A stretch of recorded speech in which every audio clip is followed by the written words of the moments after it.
Please, I need you to make a video on split ends and weak African hairs that consistently break on edges. Give us routines, diet intake, vitamin depletions, homemade remedies that we can use to fix it. So let's talk about it. And by weak African hairs, I'm guessing you just mean Afro hair in general. Essentially type 4 hair or kinky coily hair. So when it comes to edges, the first and most important thing you need to consider are the styles that you are doing. If you are doing high tension styles, for example, ponytails, buns, cornrows, braids with extensions, anything that is pulling on your scalp is going to have an impact on your edges and the strength or fragility of them.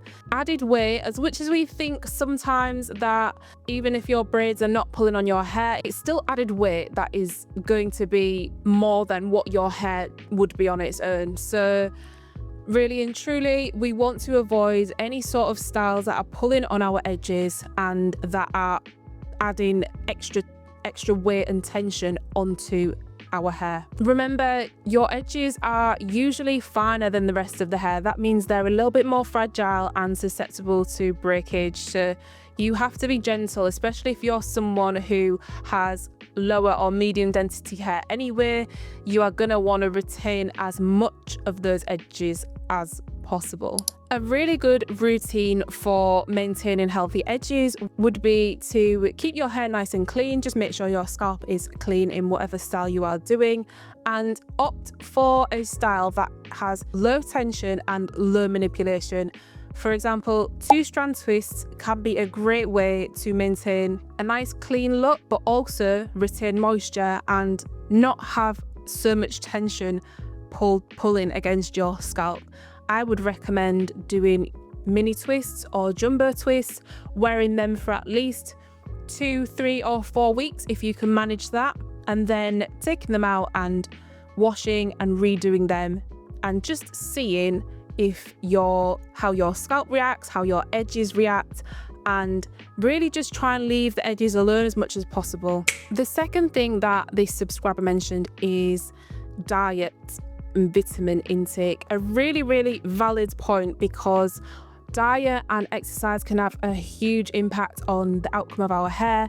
Whether we experience hair loss or weakening of hair and thinning hair, it can directly linked to our diet and what we consume. So it is very important that your diet is balanced. Protein is something that you're going to want to prioritize within your daily lifestyle. A really good way of measuring protein is if you go on Google and type in like a macro calculator, and you'll input your body weight and height, and it will tell you roughly what you should be eating in terms of protein, and that is a really good indicator of how you need to plan your meals and your kind of eating habits around that protein intake. A lot of people really don't eat enough protein. The recommended daily amount is really quite low, and if I'm being honest, I like to prioritize at least 1 gram of protein per pound of my body weight. So that works out to be about 160 grams of protein for me a day,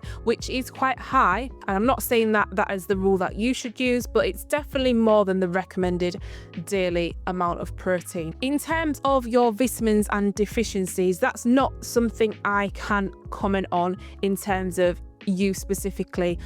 The best thing you can do to get a good idea is get your blood tested by your doctor or GP and finding out if you are actually getting enough micronutrients into your diet. And if not, then you need to make sure you prioritize those different nutrients, and whether that be supplements or you're adding them more thoroughly into what you eat on a day-to-day basis. But in terms of diet and vitamin intake, that's something that you actually need to research for yourself and take a little bit of control of. I know a lot of ladies are deficient in iron a lot of the time, and that can be a huge impact on our hair. We can see brittle and broken hair from not getting enough iron in our diets.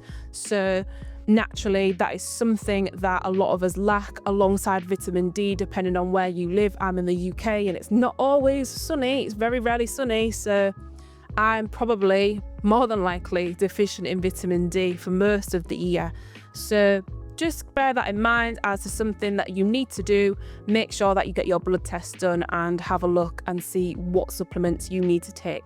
In terms of home remedies, I personally don't do anything for my edges. I think the most important thing are the first 2 points that I mentioned in this video. It's really about how you treat your hair and the actual physical manipulation and tension you place on your hair, which will ultimately cause your edges to rip out and fall out and shed quicker than they would if you didn't do all of that high tension styling. So just look at your routine. If you're someone who's constantly slicking your hair back with gel, you're constantly doing your edges and pulling at your hair, doing ponytails, changing your styles up every single day or every twice a week, then that's something that you dramatically need to reduce.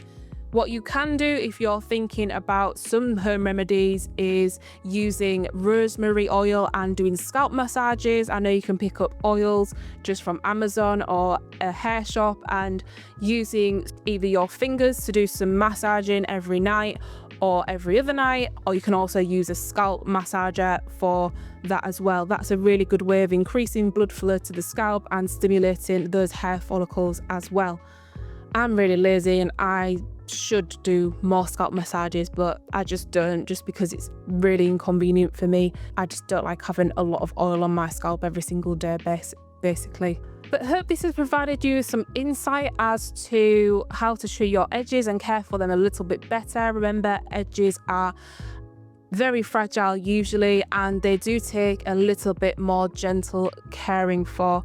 So just be patient and stick to your hair care routines. Keep your hair protected, keep it moisturized, and keep it strong through what you put on your hair and what you put into your body. Let me know if this video has been helpful for you, and I will see you in the next one.